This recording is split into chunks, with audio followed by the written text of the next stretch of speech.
할렐루야. 네. 한 해를 마무리하고 새해를 맞는 분기점에 서 있습니다. 참으로 국내적으로 다사다난했던 2010년이 역사의 뒤안길로 영원히 사라져가는 그 시점에 있습니다. 우리는 새해가 되었습니다만 시간도 그대로인 것 같고 사람도 환경도 바뀐 것은 하나도 없습니다. 여러분과 저는 지금까지 해오던 일들을 반복하면서 또 그렇게 한 해를 살아가게 될 것입니다. 성경은 우리에게 말하기를 모든 것이 그대로이나 우리의 마음이 바뀌면 그리스도 안에 항상 새롭다고 말씀하고 있습니다. 오늘 저녁에 저와 여러분의 마음이 새로워지면 내일 떠오르는 태양은 또 새로운 의미로 여러분에게 다가올 줄로 믿습니다. 오늘도 우리의 마음을 새롭게 하는 귀한 저녁이 되어지기를 바랍니다. 우리는 해마다 송구영신 예배를 드릴 때마다 지나온 날들을 회개하고 참여하면서 또 감사하면서 또 각오하면서 결심하면서 새해를 맞이하곤 합니다. 그러나 돌이켜보면 항상 같은 방법으로 반복했던 어리석은 저희들이 아닌가 그런 생각을 해봅니다. 오늘 저녁에 여러분과 저에게 주시는 좋은 기회에 말씀을 통해 지난 날들을 매듭짓고 다가오는 새해의 믿음과 소망 가운데 새롭게 맞이함으로 내 인생 일대에 새로운 중요한 축복의 계기가 되고 하나의 동기가 되고 출발점이 되어지는 은혜가 있기를 간절히 바랍니다. 오늘 저는 내일을 향하여 나아갑시다 이런 주제로 설교하려고 합니다. 미래를 향하여 나아가려면 첫째 과거의 것을 잊어버려야 된다고 성경은 말씀하고 있습니다. 13절 말씀에 보면 바울은 내가 아직 잡은 줄로 여기지 아니하고 오직 한 일, 즉 뒤에 있는 것은 잊어버리고 라고 말씀하고 있습니다. 여기 한 일 말은 한 가지 일이라 그런 뜻입니다. 한 가지 일. 그것은 뒤에 있는 것은 잊어버린다는 그런 말씀입니다. 많은 경우에 미래를 내다보고 내일을 살아가는 우리들이 전진하지 못한 이유는 과거에 매여있기 때문입니다. 오늘 살면서도 과거의 노예가 되어 살고 있음이 문제인 것입니다. 끝난 것은 끝난 것입니다. 당신도 이제는 과거를 돌아보지 말고 희망을 가지고 새로운 목표를 향하여 나아가야 된다는 말씀입니다. 어떤 분에게 당신은 왜 예수를 믿지 않는가? 왜 교회에 나오지 않는가? 이렇게 물을 때 대답이 이렇습니다. 옛날에 다니던 교회에 너무 상처를 많이 받아서 교회에 나가기가 겁이 납니다. 라는 그런 대답입니다. 왜 당신은 열심히 교회 임발부하고 중심에 서서 열심히 봉사하지 않습니까? 이렇게 물어보면 교회 깊이 임발부하고 열심히 봉사하다 보면 상처를 주고 많이 받기에 그냥 교회를 왔다 갔다 합니다. 그렇게 말하는 것입니다. 그분의 말은 과거에 매여 있는 것입니다. 과거의 아픈 상처와 실패와 낙심과 고통이 그로 하여금 오늘을 잡고 있고 미래로 전진해 나가지 못하도록 만드는 그러한 어리석음에 빠져있다는 말씀입니다. 또 어떤 경우는 반대로 과거에 굉장히 성공했던 사람들은 내가 과거에는 이렇게 했는데 지금 이 정도 해야 되겠는가? 이런 일을 내가 할 수 있나? 이러면서 과거의 영광에 사로잡혀 전혀 미래로 전진해 나가지 못하는 그런 어리석은 인생들도 많이 있습니다. 우리는 실패든 성공이든 상처든 과거의 영광이든 과거에 매여 있는 사람은 앞으로 한 발도 전진해 나갈 수가 없습니다. 오늘 사도 바울은 빌립보 교회를 향하여 편지하면서 사도의 결심과 각오를 말씀하고 있는 것입니다. 나는 지나온 날들의 많은 것들을, 좋은 것들을, 그리고 실패와 상처와 아픔을 다 잊어버리고 미래를 향하여 미래의 지향적인 내일을 바라보는 그리스도 안에 새로운 소망을 가지고 새로운 피조물 되어 전능한 하나님 바라보면서 나아간다고, 열심히 뛰어간다고, 달려간다고 그렇게 선언하고 있는 것입니다. 나비 효과라는 그러한 말이 있습니다. 허드슨 강변에 작은 나비가 날갯짓을 하면 수십 년 뒤에 태평양에 큰 폭풍이 일어날 수도 있다는 것입니다. 어릴 때 부모님으로부터, 친구로부터, 선생으로부터, 여러 사람들로부터 받은 많은 상처를 치유함 없이 인생의 성공을 이루게 되면 주위의 사람들에게 굉장한 어려움을 주고 문제를 많이 일으킵니다. 겉으로 보면 화려하고 대단한 성공을 이루고 위대한 사람처럼 보이지만 내면의 세계는 상처가 그대로 있기에 그 상처를 통하여 수많은 사람들을 아프게 하는 것입니다. 우리 한국 역사에 연산군 같은 사람, 자기 어머니의 억울한 죽음을 들었던 연산군은 어릴 때부터 어머니에 대한 애절한 그런 마음이 있어 그가 왕이 되었을 때 수많은 사람을 죽이고 상처내고 어림을 줬던 그런 모습들을 우리가 바라보게 됩니다. 오늘 우리는 묵은 해를 보내는 송구하는 2010년과 아울러 지나온 모든 과거를 사도 바울처럼 역사의 대안길에 묻고 새로운 희망찬 2011년을 맞이하는 이러한 때에 오늘 주신 말씀을 따라 여러분 과거를 잊어버리고 역사에 흘러보내고 십자가 밑에 묻고 새 출발하는 은혜의 저녁이 되시기를 주님의 이름으로 축원합니다. 과거에 있는 그것을 그대로 우리는 인정해야 됩니다. 과거는 바꿀 수가 없습니다. 많은 경우에 바꿀 수 없는 것을 고민하면서 오늘의 많은 시간을 허비하는 우리들의 모습을 보게 됩니다. 바꿀 수 없는 것은 수용할 수 있는 지혜가 필요하고 바꿀 수 있는 것은 변화시킬 수 있는 용기가 필요하고 이와 같은 것을 분별할 수 있는 지혜가 우리에게 필요한 것입니다. 여러분 어떤 분들은 자기가 졸업한 학교나 또 출신 고향이나 또 부모님이나 이런 거는 절대로 바꿀 수가 없는데 많은 경우에 수많은 시간을 거기에 매여가지고 고민하면서 후회하면서 원망하면서 시대하면서 황금 같은 인생을 수많은 시간들을 허비하고 낭비하는 그런 모습들을 많이 보게 됩니다. 우리는 과거에 있는 그것을 그대로 인정하고 받아들일 수 있는 그런 마음의 자세가 필요한 것입니다. 또 하나는 우리의 마음속에 용서가 있어야 됩니다. 나에게 상처 준 자를 용서하고 내가 용서를 빌어야 될 사람에게 용서를 빌어야 되는 것입니다. 우리는 많은 경우에 나에게 상처 준 것에 대하여 그것만 생각하는 그런 경우가 많습니다. 그래서 거기에 매여 있는 것입니다. 마태복음 5장에 보시면 누구든지 예물을 제단 앞에 들려다가 원망 들을 만한 일이 생각나거든 예물을 제단 앞에 두고 그 사람 가서 화해하고 와서 예배드리고 그리고 예물을 드리라고 성경은 그렇게 말씀하고 있습니다. 여러분이 누구에 대하여 누가 나에게 상처 준 것만을 생각하고 그렇게 생각하는데 반대로 여러분 때문에 수많은 사람이 상처를 받아 힘들어하고 괴로워하고 어려워하고 있다는 이 사실을 잊어서는 안 될 것입니다. 성경 골로새 3장 13절과 14절에 보시면 누가 누구에게 불만이 있거든 서로 용납하여 피차 용서하되 주께서 너희를 용서하신 같이 너희도 그리하고 모든 것 위에 사랑을 다하라. 이는 온전하게 매는 띠니라 라고 말씀하고 있습니다. 사랑하는 성도 여러분, 우리는 오늘 묵은 해를 보내고 새로운 해를 맞이하는 그런 시점이 있습니다.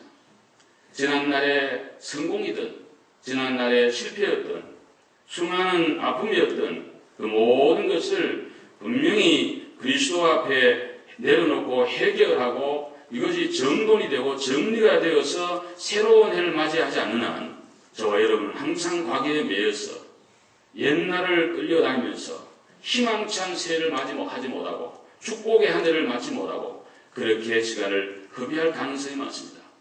여러분 이 시간 주님 앞에서 우리 모두 선언하십시다. 우리 모두는 예수 안에 새 사람이 된 줄로 믿으시기를 바랍니다. 그리스도 안에 있으면 새로운 피조물이라고 분명히 말씀했기 때문에 우리는 예배를 마치고 나가면서 처음 만난 사람처럼 서로 존경하고 사랑하고 은혜가 충만한 여러분과 저의 인간관계와 모든 삶이 되어지기를 예수님 이름으로 축복합니다. 우리는 또 하나 과거를 재해석하는 것이 필요합니다. 뒤의 것을 잊어버려야 한 말은 치매에 걸려가지고 모든 걸 그냥 잊어라 그런 게 아니에요. 하나님이 우리의 죄를 잊어버린다는 뜻도 하나님이 치매에 걸리셔서 기억을 못한다 그런 뜻이 아니에요. 여기에 있는 원래 뜻은 과거에 더 이상 과거의 상처에 지배당하지 않는다는 그런 거예요. 과거를 바꿀 수는 없지만 과거에 있었던 일을 재해석하고 믿음으로 승화하고 말씀을 따라 새롭게 조명할 수 있는 것은 우리의 영역이고 반드시 그렇게 해야 되고 또 그렇게 할 수가 있는 줄로 믿습니다. 요셉의 경우를 보면 17세 소년으로서 그 애굽의 종으로 팔려갔습니다. 얼마나 마음에 상처가 많았겠습니다. 여러분 창세기를 아시는 대로 그가 웅덩이에 이렇게 갇혔습니다. 생각해 보세요. 우리 옛날에 시골에 그 우물 한 번씩 청소하려고 물을 다 보내고 도로박 같은 걸 가지고 사람이 내려가 있으면 거기다가 이제 다 긁어내고 소금물 채우고 올라가라 그러는데 제가 한번 옛날에 어릴 때 내려갔던 일이 생각나는데 지금도 생각하는데 얼마나 무서웠는지 그냥 하늘만 보이고 무너지면 어떨까 그런 생각을 했던 어린 시절이 지금도 제 머리에 남아있어요. 어린 소년이 아버지의 사랑을 그렇게 받다가 형님들에게 이렇게 거절당하고 배신당하고 팔렸어. 애국으로 가. 종노릇하고 감옥까지 가고 13년이라는 긴 세월을 너무너무 억울한 어떻게 보면 인생을 흡양 같은 그런 세계를 보낸 요셉이었지만 하나님의 섭리와 경륜을 따라 그는 총리가 되었고 나중에 형제들이 양식을 사러 왔을 때 요셉인 줄 알고 부들부들 떨고 있는 모든 형제들을 향하여 창세기 45장 5절에 하는 말이 이건 하나님의 경륜입니다. 하나님이 여러분들을 구원하려고 나를 여기에 보내주셨습니다. 그러니까 절대로 근심하거나 염려하지 마세요. 한탄하지 마세요. 하나님이 여러분을 구원하려고 나를 여기에 보내주셨습니다. 라고 얘기하면서 있었던 과거의 사건을 하나님의 역사와 경륜과 섭리로 해석을 하고 믿음으로 승화하니까 모든 사람을 포용할 수 있는 큰 인물이 된 줄로 믿습니다. 오늘도 여러분과 저는 지난 날들을 바꿀 수 없습니다. 하나의 역사입니다. 기록입니다. 그러므로 우리는 지난 날들을 인정하고 그리고 용서하고 용서받고 그것을 성경 말씀에 비추어 믿음으로 해석하면서 이제 나가게 된다면 모든 것은 합력하여 선을 이루게 될 줄로 믿습니다. 여러분과 저의 생에 있었던 좋았던 것, 힘들었던 모든 것들이 합력하여 아름다움을 이루시고 하나님이 그래서 이랬구나 저래서 나에게 이런 게 있었구나 이 풍랑이 있는 하여 더 빨리 가는 고난이 오히려 하나님 앞에 축복이 되고 실패가 새로운 하나님을 향한 뜨거운 사랑으로 출발해가는 전기가 될 수 있는 놀라운 은혜가 있을 줄로 믿습니다. 우리 가운데 한 사람도 실패 없이 거절당함 없이 여기까지 온 분은 한 분도 없는 줄 압니다. 모두에게 크고 작은 상처가 있습니다. 또 성공도 있습니다. 성공에 도취하지도 말고 또 실패에 너무 낙심하지도 말고 예수 안에 항상 희망과 믿음과 소망을 갖는 저와 우리 아가페 장로교의 모든 성도 되시기를 다시 한번 기원합니다.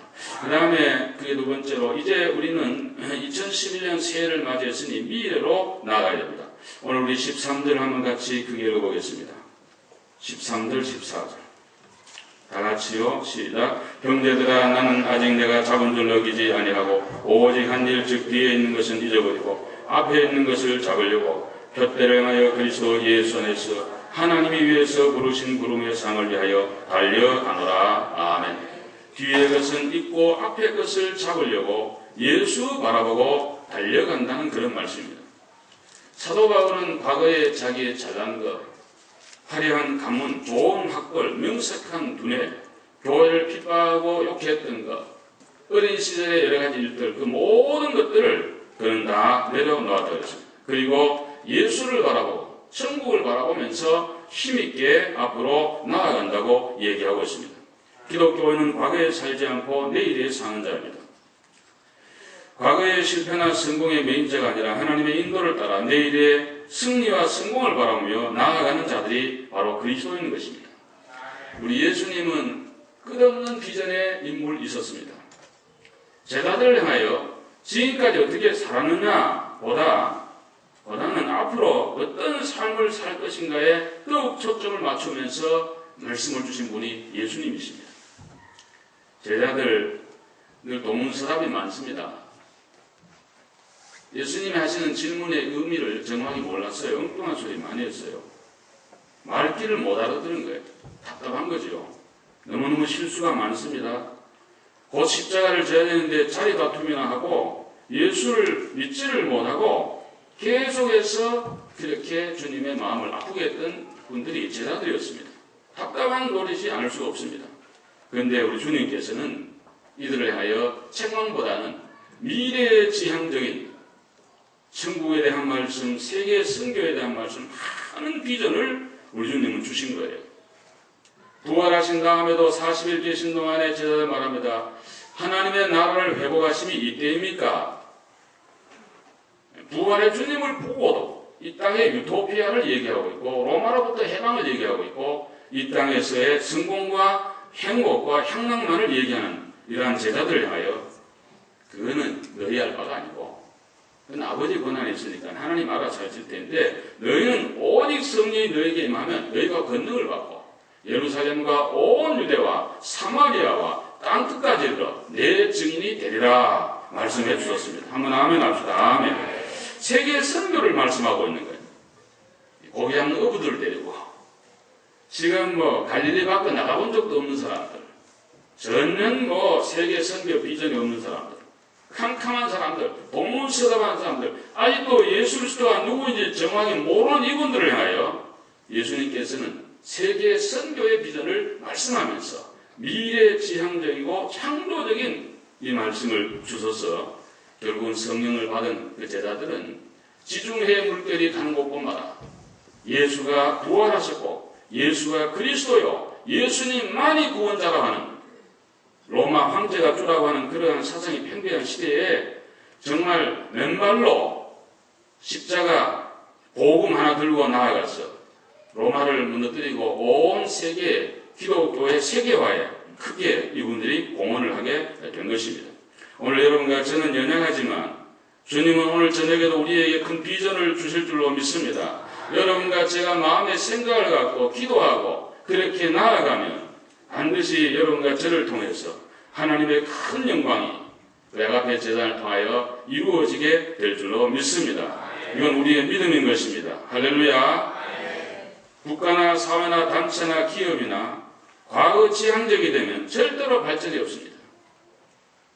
특별히 예수 믿는 성도는 교회 다니는 분들은 옛날 타령이나 하고 그런 걸로만 세상을 보내면 전혀 신앙의 성숙이 없어요.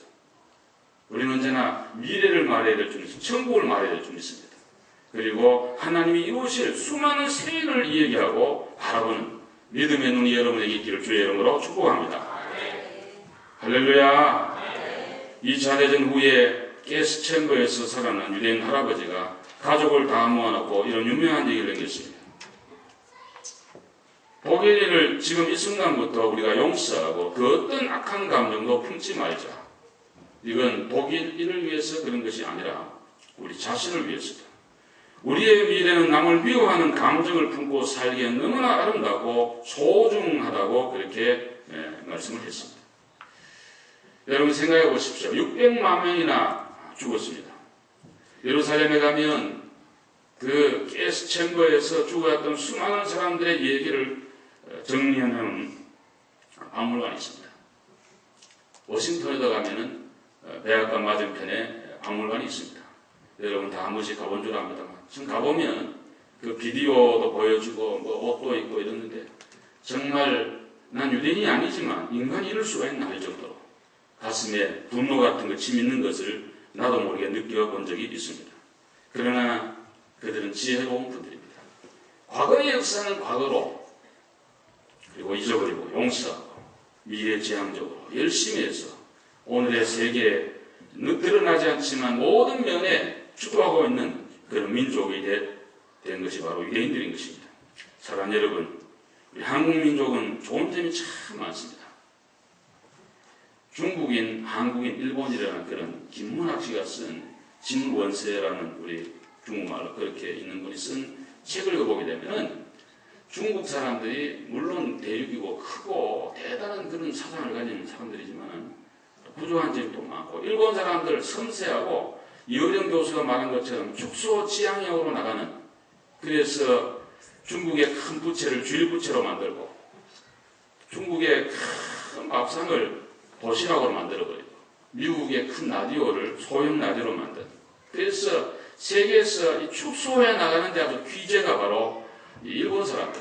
그러나 또 약점이 또 많아. 그것을 팽창하려고 할 때마다 언제나 일본은 재난이 와서 역사적으로 보면 태평양 전쟁이 일으킨다든가 뭐 한국을 침략하면은 그냥 축소로 나가면 괜찮은데 이게 그 힘을 에너지를 밖으로 하게 되면 항상 어려웠던 것이 바로 그거거든요. 우리들은 양 사이에서 두 개 좋은 거 다 가지고 있다. 김문세 씨의 평가인데 이런 거 보면 참 재밌어. 모든 면을 삼국을 비교했는데 한국 민족은 양쪽에 시달리면서 인내를 배우고 정말 모래밭에 갖다 놔도 살아갈 수 있는 스마트하고 정말 용기 있고 미국에 가서 정말 성공하고 이렇게 뛰어난 민족이 세계에 없어요. 어디 가든지 교회를 세우고 할렐루야 얼마나 하나님의 큰 역사를 이루어요. 근데 하나 우리가 고칠 게 있는데 뭐냐 하니까 경로 사상을 전통적으로 너무 강조를 많이 했어. 연세 많은 어른들 잘 받아야 돼. 이거는 많이 강조했는데 자녀들을 향한 미래에 대한 투자와 축복과 소망과 비전을 주는 일은 어른들이 그걸 못했어요. 애들은 무조건 어른한테 복종해라. 그리고 따라와. 그죠? 대꾸로 못하게 하고 쳐다보면은 어디 눈을 쳐다본다 그러고. 저도 교육받을 때 저희 아버지한테 단축구멍 세 번째 눈을 고기에 맞추고 어른이 말씀을 드려야지 눈을 똑바로 쳐다보면 막 혼나게. 미국은 그렇지 않아. 바로 쳐다봐야 돼. 그래서 여러분 오늘 저녁에 제가 말씀드리고 싶은 것은 우리 모두 어른들도 물론 어른을 잘 존중하고 공경해야 돼요. 그렇지만 더욱더 우리 자녀들의 앞날을 축복해주고 아멘. 정말 미래지향적으로 그들에게 소망을 주는 우리 여기 자라는 아이들이 얼마나 소중합니까? 그리고 얼마나 그들에게도 고민이 많습니까? 소외된, 거절당함, 섞이지 못함 우리보다 더 심한 걸 저는 느꼈어요. 내 아이들 이렇게 보면서 교회 아이들도 보면서 저들의 의지의 결심으로 미국 온 거 아니에요.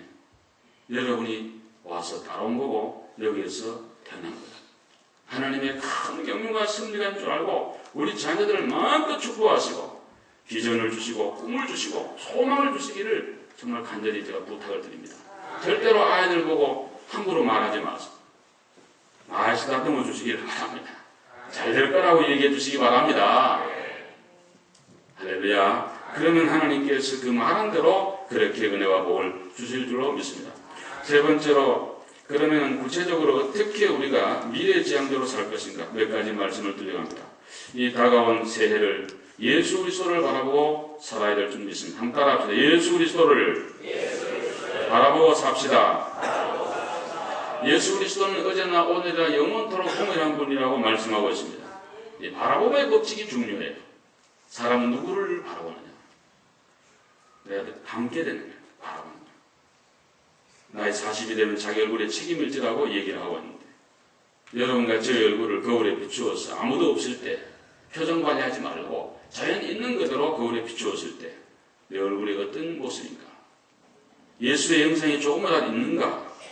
정말 내 얼굴을 보고 모든 사람이 푸근함을 느끼고 사랑을 느끼고 예수의 향기를 느낄 수 있는가?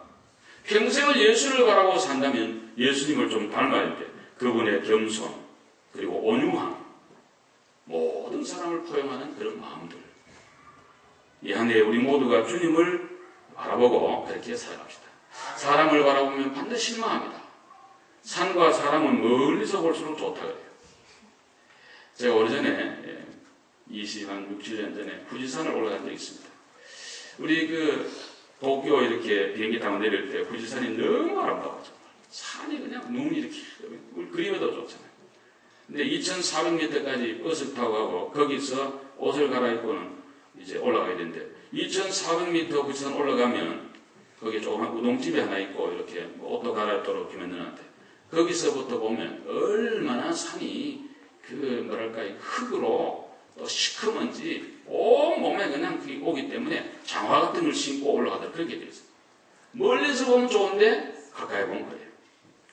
사람도 멀리서 보면 좋지만 가까이 가보면 냄새나고 인간이기에 누구에게나 약점이 있고 허물이 보이기 시작한 것입니다. 그래서 결혼하기 전에 두 젊은이는 좋은 것만 보이고 좋게만 보이기 때문에 너무 좋지만 결혼하여 살아보면 이런 것 저런 거가 다 드러나 많은 다툼과 싸움이 그때부터 시작이 되는 것입니다. 오늘 우리는 환경을 바라보면 낙심할 수밖에 없고 오늘 이 시대를 바라보도 마찬가지지만 예수님을 바라보면 언제나 소망과 믿음과 희망이 축복이 우리 가운데 임할 줄로 믿습니다. 왜냐하면 예수 그리스도는 우리의 영원한 구주요 축복의 근거이기 때문에 그렇습니다. 신앙생활 하시다가 사람 바라보지 마시기를 제가 부탁을 정말 드리고 싶습니다. 사람 바라보면 반드시 여러분 실망합니다. 한 해에 어떻게 살 것입니까? 예수를 바라보고 살아야 될 것입니다. 또 하나는 믿음으로 사는 한 해가 되시기를 바랍니다. 한번 따라합시다. 믿음으로 삽시다. 믿음으로 사는 자가 모든 것을 할 수 있다. 믿는 자에게 능치 못할 일이 없느니라. 내게 능력 주신 자에서 내가 모든 것을 할 수 있느니라 라고 말씀하고 있기 때문에 믿음이 중요해요. 교회는 믿음으로 하는 거예요. 여러분, 믿음으로 하지 않는 건 모든 게 죄라고 그랬어요. 우리가 교회 봉사를 믿음으로 해야 돼요. 우리 달란트 비유에서도 보면 한 달란트 받아 왜 충성 안 했어요? 주인을 못 믿었기 때문에 안 한 거예요. 5달란트, 2달란트 받은 자는 착하고 충성된 종이라고 그랬어요. 왜? 하나님을 믿고 주인을 믿고 반드시 내게 상급을 주시라는 그런 믿음이 있기에 충성을 다하는 거예요. 여러분, 교회는요 똑똑한 걸로 섬기는 것 아니고요, 이성적으로 섬기는 것도 아니고요, 감정도 안 되고요, 믿음으로 하나님의 교회를 섬겨야 되는 것입니다. 반드시 믿음이 근거해야 됩니다. 그 믿음이 무엇입니까? 하나님이 계신 것을 믿으시기를 바랍니다. 이 집은 살아계신 하나님의 교회요 진리의 기둥과 터라고 말씀했습니다. 이 교회는 하나님의 교회인데 그 하나님은 어떤 거냐? 살아계신 하나님의 교회예요. 어떤 분들은 교회는 하나님의 교회라고 말은 하는데 그 하나님이 죽은 줄 알고 마음대로 하는 분인데 그러면 안 됩니다. 이 교회는 살아계신 하나님의 소유의 교회예요. 그럼 우리는 믿음을 가지고 하나님의 말씀을 따라 교회를 그렇게 잘 섬겨가야 될 것입니다. 또 하나는 말씀을 따라 살아야 됩니다. 신화의 원리는 성경이에요. 요한 켈빈이 말한 것처럼 성경이 가는 곳까지 가고 성경이 쓰는 곳에 겸손히 설 수 있는 그런 지혜가 필요하다고 했어요. 성경 너머의 일을 얘기하면 안 된다고. 그건 모른다 그랬다. 저도 모르는 게 너무 많기 때문에 그런 거 물어보면 저는 그걸 모르겠습니다. 하나님만 아는 거예요. 우리는 모든 면에 성경이 내 신화의 기초가 되고 캐논이 되어서 잣대가 되어가지고 기준이 돼야 됩니다. 길고 짧으면 재 봐야 되는데 재는 잣대는 성경입니다. 교회 전통도 아니요, 내 주장도 아니요, 사상도 아니라 하나님의 말씀만이 영원한 신앙의 중심이요 잣대가 되는 줄로 믿습니다. 그러므로 우리는 언제나 하나님 말씀을 최고의 중심에 둬야 된다는 것입니다. 말씀을 따라 살면요 복이 옵니다. 황해도에 우리 황해도 분들이 예수를 잘 믿는 많았어요. 우리 도단에도 황해도 어른들이 많이 계시는데요. 어느 교회를 짓게 됐어요. 우리 한국 교회는 교회를 우리들이 스스로 지었어요. 소위 내비구스 선교 정책에서 교역자도 너희들이 모시고 성리를 드리면서 어려운 중에도 교역자 생활을 보장해드리고, 교회도 너희들이 지어 나무를 잘라지. 그런데 어떤 장로님이 가수원을 크게 하는데 그걸 많이 해서 교회를 잘 지었어요. 그래서 목사님과 다른 장로님이 생각할 때 너무 고마우니까, 이분이 너무 귀하니까 진실한 그런 마음으로 교회 그 들어온 입구에다가 그 머릿돌 옆에다가 그 장로님의 이름을 하나 새겨가지고 기념으로 이렇게 박아놓았어요. 어느 날 그 장로님이 주일날 예배당을 오는데 이렇게 보니까 자기 이름이 머릿돌 옆에 박혀 있는 것을 보고 그날로 교회를 출석을 안 했어요. 너무나 목사님과 장로님들과 교우들이 놀래가지고 장로님 제 신방을 가서 말씀을 드립니다. 장로님 교회 오셔야지 왜 교회를 안 오시면 어떻게 합니까? 예, 사람이 기초가 되는 그런 교회는 저는 안 나갑니다. 쉽게 말하면 내 이름을 왜 그거 박았냐는 거죠. 그래서 목사님과 장로님들이 그걸 다 다시 깨어 부수고 새로 거기다가 세멘트를 칠한 다음에 예수 그리스도가 우리 교회의 기초란 확실한 다음에, 그리고 장로님이 교회 출석했다는 너무나 아름다운 그리고 겸손한 그리고 분명한 신화의 선배 어른의 그런 간증을 들으면서 우리 깨닫는 바가 많은 것입니다. 사랑하는 여러분, 저 여러분이 섬기는 우리 아가페 장로교회 예수 그리스도가 기초가 되고 예수 그리스도가 머리가 되고 우리 모두의 구세주가 되는 줄로 믿습니다. 우리는 어떤 사람도 저를 포함 누구도 예수님의 영광을 찾으려고 하면 되고 예수님처럼 하려면 우리 모두는 종으로 서로 섬기면서 사랑하면서 하나님의 교회를 똑바로 섬겨야 그 신앙이 하나님 앞에 올라가고 오고 오는 세대의 자녀들에게 영향을 줄 줄로 믿습니다. 그리고 우리 교회가 든든히 서가야 될 줄로 믿습니다. 여러분 많이 일하시고요. 절대로 뭉치사지 말고 하나님이 아십니다. 그리고 모든 교우들이 알고 저도 압니다. 말아요. 하나님이 다 축복할 줄로 믿습니다. 그런 마음으로 우리는 승리하시길 바랍니다. 마지막 하나 더 말씀을 드린다면 새해에는 축복의 언어를 많이 하는 그런 한 해가 되었으면 좋겠습니다. 모든 사람을 축복하십시다. 저는 아침에 새벽 기도할 때마다 끝나고 나서 그날 새벽 기도 오신 모든 분들을 제가 축복 기도합니다. 제 약속이기 때문에. 공적으로 하면 어떤 분은 좀 길게 하고 언어에 좀 차이가 있을까 해서 혹시 나는 왜 목사님이 오래 안 해주고 또 말을 좋은 단어 잘 많이 안 썼는가 이럴까 봐. 그리고 또 저도 눈 감고 하다 보니까 14명이 오시면 다 기억 못하고 빠지는 경우도 있고 이러기 때문에 그냥 전체로 축복 기도하고 그 다음에는 제가 생각난 대로 기도를 합니다. 얼마나 좋은지 성경에 보면 남을 축복하면 그 모든 축복이 그가 받을 만한 받고 그렇지 않으면 너게로 돌아오리라. 할렐루야. 다 돌아온다. 입술의 열매를 창조하는 여호와인 줄로 믿습니다. 내 귀에 들린 대로 하나님은 응답한다고 말씀하고 있는 것입니다. 며칠 전에 LA에 우리 친구 목사님 전화 와가지고 바쁜 분이 전화 와서 저를 많이 축복해 줬습니다.